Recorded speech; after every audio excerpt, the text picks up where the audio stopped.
The story takes place at the Massachusetts Institute of Technology, where Professor Gerald Lambeau is teaching a math class.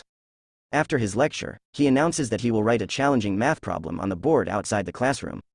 The student who solves it will have their name written on the MIT Tech. He motivates his students by mentioning that previous successful solvers of the problem became renowned mathematicians. Professor Gerald gives them until the end of the semester to solve it. Will Hunting, a janitor at MIT, comes across the math problem written by Professor Gerald. Intrigued, he goes home and attempts to solve the equation on his bathroom mirror. The next day, when he finds himself alone in the hallway, he grabs a chalk and writes the answer to the problem that Professor Gerald had posed.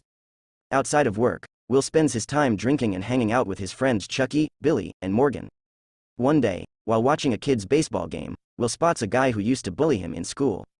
Later, he and his friends confront the bully and a fight ensues. Will emerges victorious, overpowering his bully. However, his friends intervene and prevent him from causing further harm. Unfortunately, Will's aggression escalates when he attacks a police officer who tries to restrain him, resulting in his arrest. Meanwhile, Professor Gerald is informed by his students that the math problem has been solved. Intrigued, he rushes to check and discovers that someone has indeed solved his question. He approaches some of his students, hoping to find out who the genius solver is, but none of them claim responsibility for the solution. This leaves Professor Gerald puzzled and curious about the true identity of the mysterious math genius.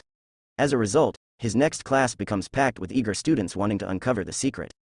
Professor Gerald requests the person to step forward and claim their prize, but the entire class is left in suspense, waiting for someone to come forward. Since no one claims to have solved his question, Professor Gerald announces that he has created another math problem that took him 2 years to solve. With the anonymous math genius still unknown, Professor Gerald presents a challenge. Meanwhile, Will is released from jail and immediately starts working on solving the problem. At the same time, Professor Gerald exits his office and sees Will writing on the board. Thinking that Will is just vandalizing the board, Professor Gerald approaches him.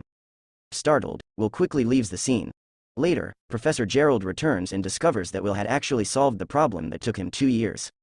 Now, he finally knows the true identity of the mysterious math genius. After finishing work, Will meets up with his friends and they head to a bar for some drinks. Chucky notices a couple of attractive ladies and decides to flirt with them. To impress the girls, Chucky lies and claims that he attends the same class as them. However, a man interrupts him and asks which class he is referring to. Chucky responds with history, but the man happens to be in the same class as the girls and knows that Chucky is lying. He tries to embarrass Chucky by questioning his knowledge of historical matters. Since Chucky is not a history student, he remains silent. Will steps in to defend his friend and engages in a debate with the man, presenting facts and his own thoughts. The man tries to counter, but Will interrupts him and finishes his entire sentence before calling him out for reciting a passage word for word from a book. Will mocks the man for spending a significant amount of money on education that he could have obtained for free at a public library. After being humiliated by Will, the man storms off. Later, Skylar, one of the girls, approaches Will and gives him her phone number. Impressed by Will's earlier display of intelligence, Skylar asks him to call her so they can go out for drinks in the future. Will then shows off the number to the guy who was trying to act smart. Meanwhile, Professor Gerald has been searching for the janitor who solved his complex mathematics problems. After asking around, he finally gets contact information on Will. He shows up at Will's court hearing for assaulting a police officer. Will defends himself, but the judge informs him of his prior cases of petty theft and assaults. The judge decides to give him jail time with a bail of $50,000, stating that he can't ignore Will's past actions. In prison, Will meets Professor Gerald, who proposes a deal. The professor has spoken with the judge and is willing to pardon Will, but only if he agrees to 2 conditions. The first is that Will takes mathematics classes with Professor Gerald, and the second is that he undergoes counseling.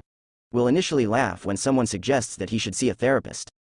However, in order to avoid going to jail, he reluctantly agrees to all the conditions set before him.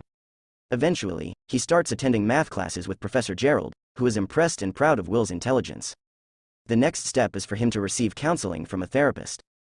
Despite visiting multiple therapists, Will refuses to open up and instead mocks them. He even reads their books beforehand to make a mockery out of them during his counseling sessions. As a last resort, Professor Gerald reaches out to his old friend Sean McGuire, who now teaches psychology at a community college. Initially, Sean claims to be too busy to help, but Professor Gerald insists that Sean's counseling can greatly benefit Will due to his genius intellect. Eventually, Sean agrees and meets with Will. During their first therapy session, Sean asks Professor Gerald and his assistant to leave the room. Just like with his previous therapists, Will starts making fun of Sean's book collection. However, Sean remains composed and engages in normal conversation with Will without prying into his personal life. Will then notices a painting created by Sean himself and begins making false assumptions about Sean's life while quoting various art books.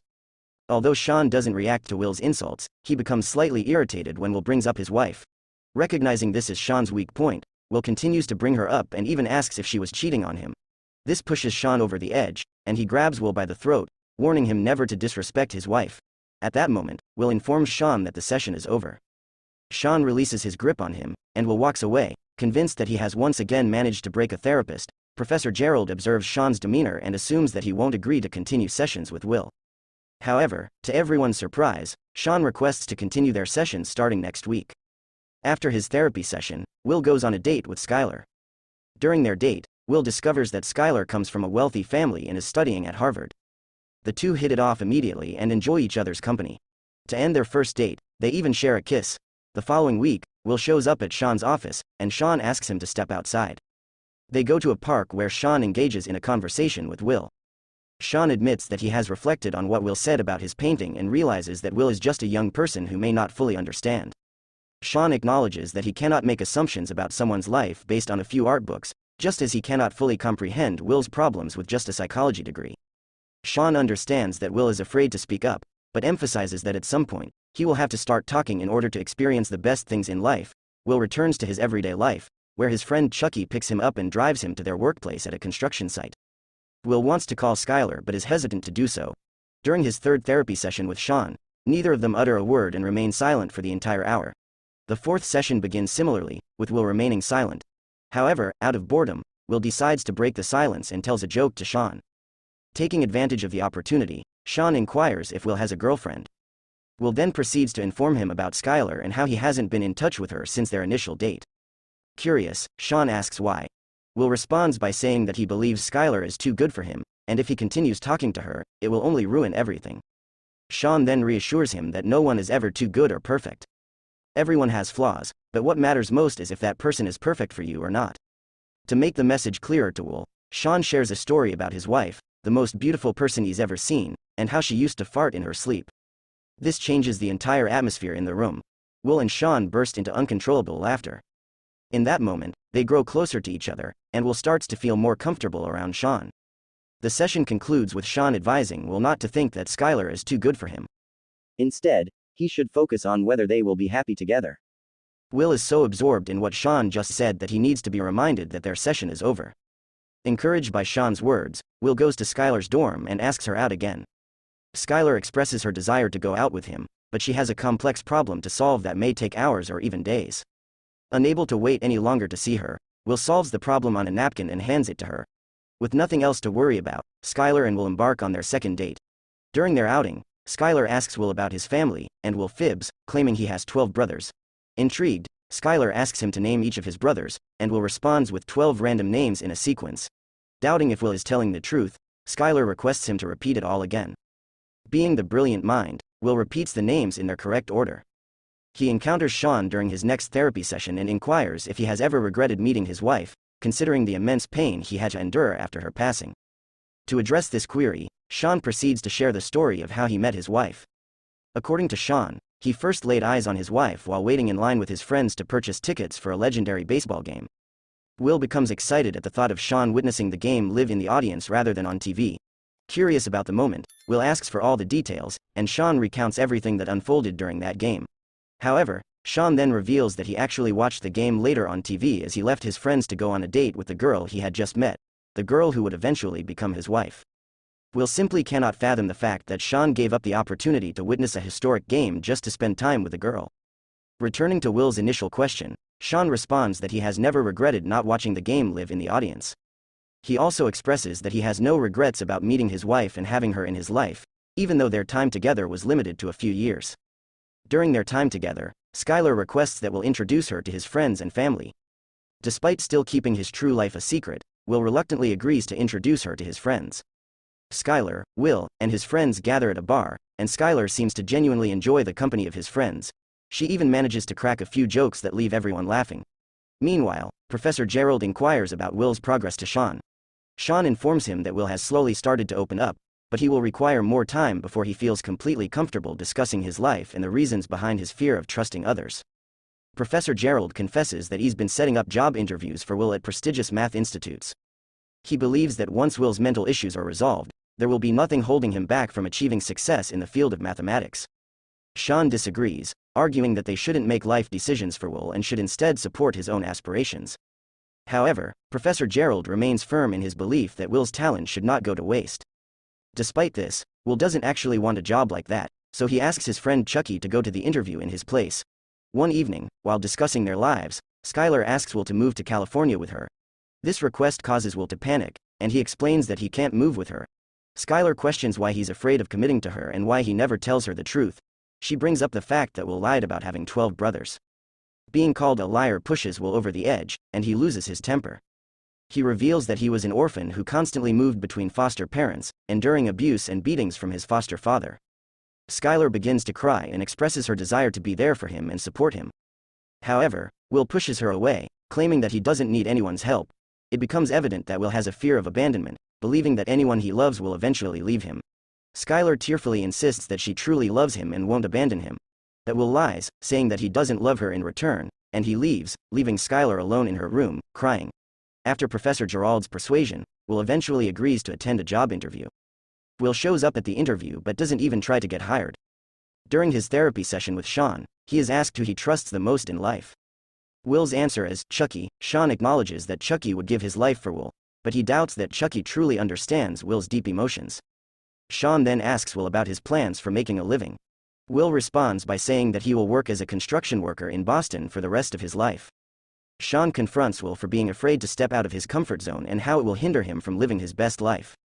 Although Sean doesn't force him to take the job that Professor Gerald has arranged for him, he asks Will what he truly desires to do with his life. Will replies that he wants to be a shepherd, but Sean knows he isn't serious and asks him to leave his office. Sean doesn't want to waste his time if Will isn't being honest. This angers Will, and he starts shouting at Sean. Once again, Sean asks him what he wants to do in life, but Will remains silent and doesn't answer. Before Skylar leaves for California, Will calls her to say goodbye. In the hope of reconciling with Will, Skylar confesses her love for him. Will smiles, but he is too afraid to say it back because he fears getting his heart broken. In a conversation with Chucky, Will reveals that he has no intention of getting a job and that he has broken up with Skylar. When asked about his plans for the future, Will states that he intends to live in Boston forever, be neighbors with Chucky, and work with him in construction. Hearing this, Chucky becomes honest with Will. He expresses his pain in seeing his friend waste his life when there is so much more he could achieve and be happy with.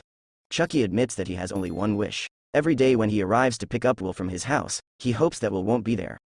Chucky hopes that Will can escape his miserable life and actually start doing something to give it meaning.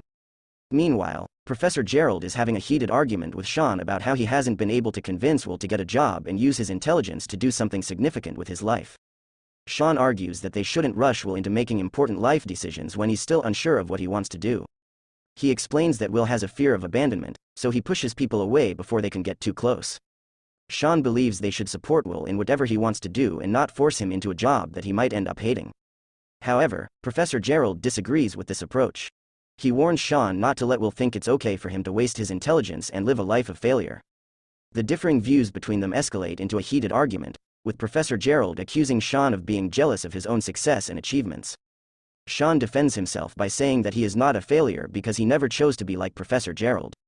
Just then, Will walks into the room and overhears their conversation. Professor Gerald leaves to let their therapy session begin. Sean has a file containing pictures of Will's bruised body, evidence of the beatings he endured from his foster father. Will asks if Sean has ever seen anything like that before. Sean then reveals that his own father was an alcoholic who used to beat him and his mother when he was a child. Hearing Sean's story, Will recalls his own experiences with his foster father.